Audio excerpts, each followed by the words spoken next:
నమస్తే బెజ్జు వార్తలకి స్వాగతం. పల్నాడు జిల్లా పెదకూరపాడు మండల కేంద్రంలో ఎమ్మెల్యే ఆధ్వర్యంలో వైసీపీ కండువాలు తమకు ఇష్టం లేకుండానే వేశారని ఆరోపించారు. తమకు నివేశ స్థలాలు ఇప్పిస్తామంటూ వాలంటీర్ తమను తీసుకువెళ్లి ఎమ్మెల్యే ఆధ్వర్యంలో కండువాలు వేయించింది అని, ఆ సమయంలో ఏమీ మాట్లాడలేక తమ నేత టీడీపీ జిల్లా కార్యనిర్వహణ కార్యదర్శి షేక్ ముంతాజ్ ఆధ్వర్యంలో సొంత గుడికి చేరామని మహిళలు తెలిపారు. ఈ సందర్భంగా ముంతాజ్ మాట్లాడుతూ వాలంటీర్లు టీడీపీ సానుభూతి పనులను భయభ్రాంతులకు గురిచేస్తూ ప్రలోభాలు ఆశ చూపి పార్టీలో చేర్చేందుకు సన్నాహాలు చేయడం మానుకోవాలి అని, ఇష్టమున్న వారిని తప్ప అదృష్టంగా పార్టీలో చేరడం ద్వారా నష్టం తప్ప లాభం ఏమీ ఉండదని ముంతాజ్ అన్నారు. వారికి టీడీపీ కండువా కప్పి పార్టీలో ఆహ్వానించారు. ఓటమి భయంతోనే ఇలా టీడీపీ సానుభూతి పరులను వాలంటీర్ల ద్వారా భయభ్రాంతులకు గురిచేసి పార్టీలో చేర్చుకోవడం సమంజసం కాదన్నారు. గతంలో ఇచ్చిన జగనన్న కాలనీలో ఊరికి 3 కిలోమీటర్ల దూరంలో జన నివాసాలు లేని చోట ఇవ్వడం, అవి నిరుపయోగంగా ఉండడం ప్రజలు గమనిస్తూనే ఉన్నారని అన్నారు. ఎలక్షన్ కోడ్లో ఇళ్ల స్థలాలు ఇప్పిస్తామంటూ ప్రలోభాలు చూపించే వాలంటీర్లపై చర్యలు తీసుకోవాలి అని డిమాండ్ చేశారు. ఈ కార్యక్రమంలో పలువురు టీడీపీ సానుభూతి పరులు, కార్యకర్తలు, నాయకులు పాల్గొన్నారు.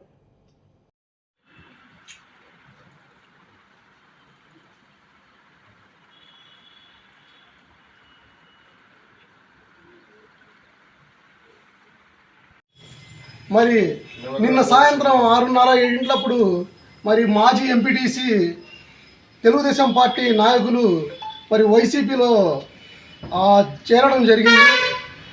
అది ఆయన సొంత నిర్ణయం. మరి ఆయన స్వార్థం ఏముందో, మరి ఆయన సొంతంగా మరి ఏ ప్రాబ్లం ఉందో, తెలుగుదేశం పార్టీ అధికారంలో ఉన్నప్పుడు ఆయనకు ఏదైనా కానీ అంతా కలిసికట్టు తెలుగుదేశం పార్టీ నాయకులు కానీ కార్యకర్తలు కానీ చేసిందో, అప్పుడు ఆయన ఏ పని కావాలంటే ఆయన పని చేసి పెట్టాము. మరి ఆయన ఎక్కడ మనసులో పిచ్చుకున్నాడో, మరి ఎందుకు పోయాడో అది ఆయన వ్యక్తిగతం, మనకు అవసరం లేదు.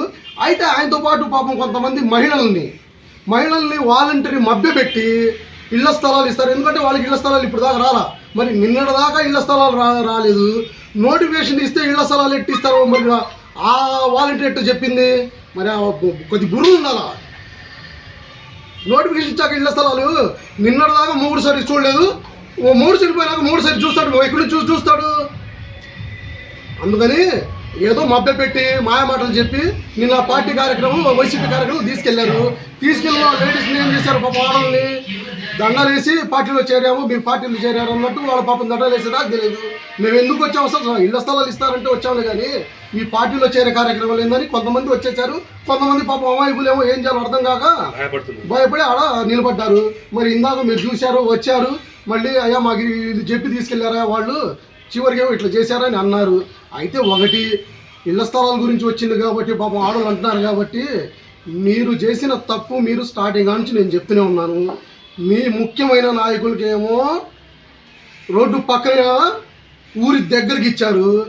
పాపం వైసీపీకి పార్టీ పుట్టిన కొబ్బరికాయ కొట్టిన కానుంచి, జెండా లేపిన కానుంచి పార్టీ కష్టపడ్డ కార్యకర్తలందరూ వైసీపీ కార్యకర్తలు ఈరోజు వాళ్ళ స్థలాలు ఎక్కడ ఇచ్చారో మీరు ఆలోచించుకోండి. పనికిరాని ఈరోజు ఆ సెంటు 5,000 కూడా కొనేవాళ్ళు లేరు. కాదు అక్కడ, అది మీ అందరికీ తెలుసు, వైసీపీ కార్యకర్తలందరికీ తెలుసు. వాళ్ళు కష్టపడి ఉన్నారు 10 ఏళ్ళు పార్టీకి. వాళ్ళకి మీరు ఎటువంటి న్యాయం చేయలేదు. స్థలాల్లో అన్యాయం చేశారు మీరు. వాళ్ళందరూ మనసులో ఉంది. రేపు తెలుగుదేశం పార్టీకి ఓటేయడానికి వాళ్ళు సిద్ధంగా ఉన్నారు. అది మీకు తెలియదు. మీరు ఇప్పుడైనా కానీ గమనించుకోండి.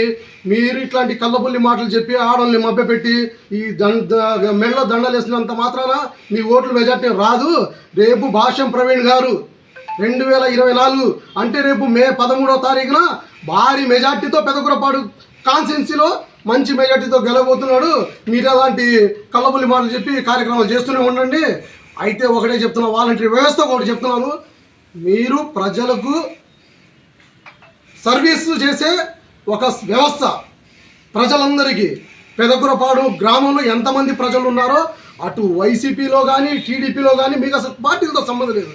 మీరు పార్టీ వివరాలు ఎందుకు వెళ్తున్నారు? మీరు ఒక పక్క ఈసీ వాళ్ళేమో చెప్తున్నారు వాలంటీర్స్ ఎక్కడున్నా కానీ ఫోటోలు తీయండి, మాకు పెట్టండి, వాళ్ళు మేము చూసుకుంటా ఉంటున్నారు.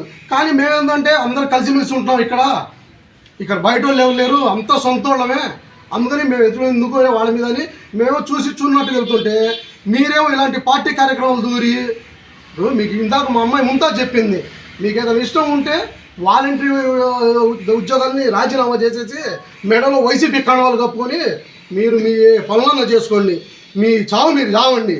అంతేగాని మీరేమో వాలంటీర్లు చెప్పుకొని ఆడపిల్లలు ఆడవాళ్ళేమో ఇళ్ళ దగ్గరికి వెళ్ళి రేషన్ కార్డులు రావు, స్థలాలు వస్తాయని ఇప్పుడు స్థలాలు ఇచ్చేది ఏంది? మైండ్ లేదా మీకు అసలు?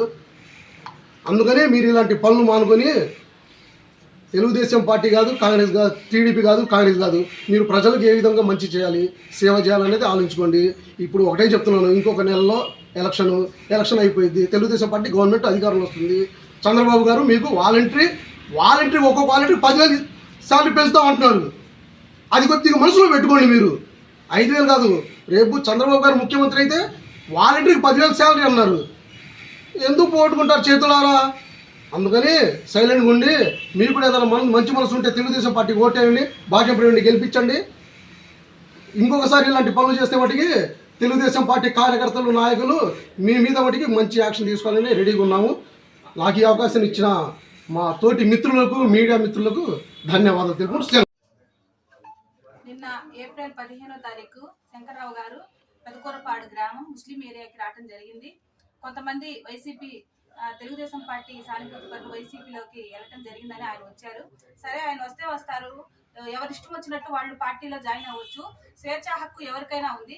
కానీ ఇక్కడ లోకల్లో ఉన్న వాలంటీరు కొంతమంది తన పరిధిలోని ఇళ్లలోని మహిళలకి మీకు స్థలాలు ఇస్తాము, ఒకసారి శంకర్రావు గారి దగ్గరికి రండి, మీకు స్థలాలు ఇస్తారంట అని చెప్పేసి ఒక 10 మంది మహిళల్ని తను పిలుచుకెళ్ళటం జరిగింది. అక్కడికి పిలిచెళ్ళిన తర్వాత మీకేమనరు, మీ మెళ్ళో కండువా వేస్తారు అంతే అని చెప్పడం జరిగింది. ఆ చెప్పినప్పుడు కొంతమంది మహిళలు చాటుగా పక్కకు రావడం జరిగింది, కొంతమంది తప్పక మెళ్ళో కండువాలు వేసుకోవడం జరిగింది.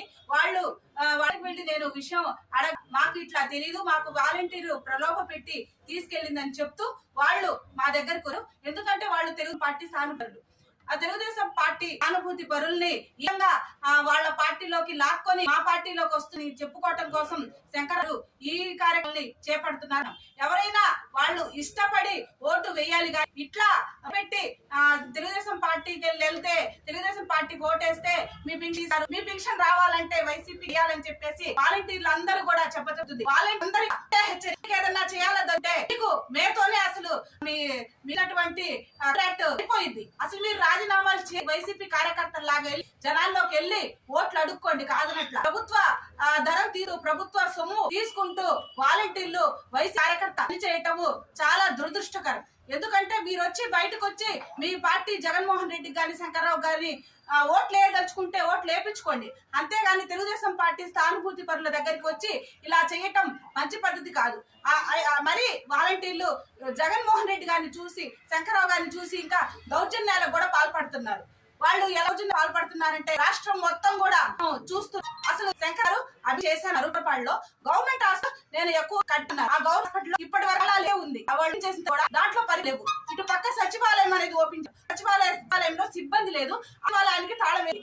ఇంతకుముందు ఎక్స్టెన్షన్ ఇస్తానన్నారు, పైన హయాంలో కట్టిన తను స్థాపన చేసినట్టు తనకు మీద రాసి అది ఇంకా ఏ వృద్ధి చేశారు, అవి మీరు జనాల్లో మీకు ఓట్లు వేసి తప్పితే తెలుగుదేశం పార్టీ సానుభూతిని ఇట్లా ప్రలోభి చేయటం పద్ధతి కాదు. ఇకనైనా మీరు ఇవన్నీ కొని మరి జనాల్లోకి వెళ్ళి మీకు పడే ఓట్ల మేము ఇట్లా చేసేవంట చేసి అడగండి. అడిగితే ఎవరో ఒకళ్ళకు మీకు నచ్చినట్లు ఓట్లు వేస్తారు. కానీ దయచేసి మా తెలుగుదేశం పార్టీ సానుభూతి పరుల దగ్గరికి వచ్చి ఇలాంటి పనులు చేస్తే మాకున్నటువంటి ఇప్పుడు అభ్యర్థి భాష్యం ప్రవీణ్ గారు ఎవరిని కూడా వదిలిపెట్టరు, వడ్డీతో సహా చెల్లిస్తారు.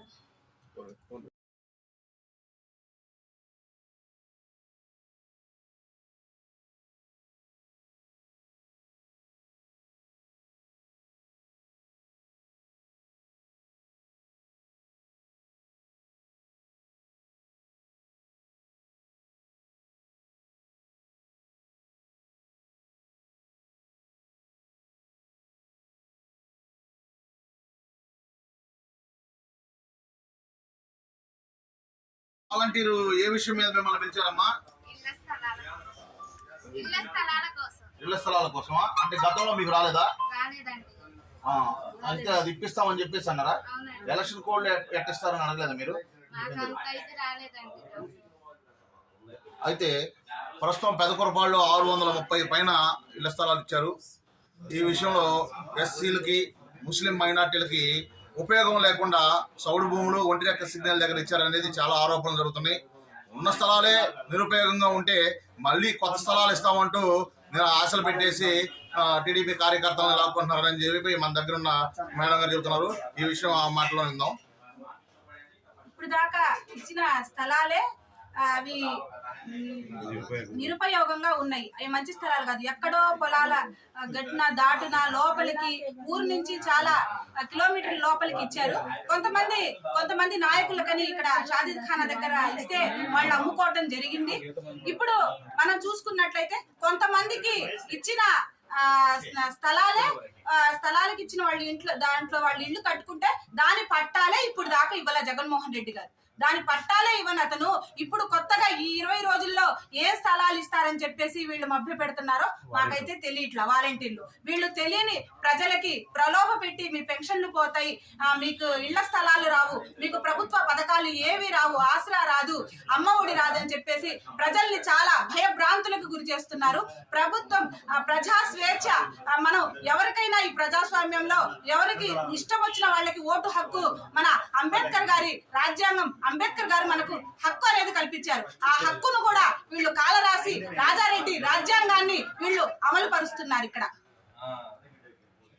మీరు పార్టీలో జాయిన్ చేసుకుంటున్న అభ్యర్థులను మీరు ఒకసారి అడగండి, వాళ్ళు ఇష్టపూర్వకంగా జాయిన్ అవుతున్నారా, బలవంతంగా జాయిన్ అవుతున్నారా అనేది. మీ నాయకులు ప్రలోభాలు చేసి, వాలంటీర్లు ప్రలోభాలు చేసి మా టీడీపీ కార్యకర్తలను ఇబ్బంది పెడుతున్నారు.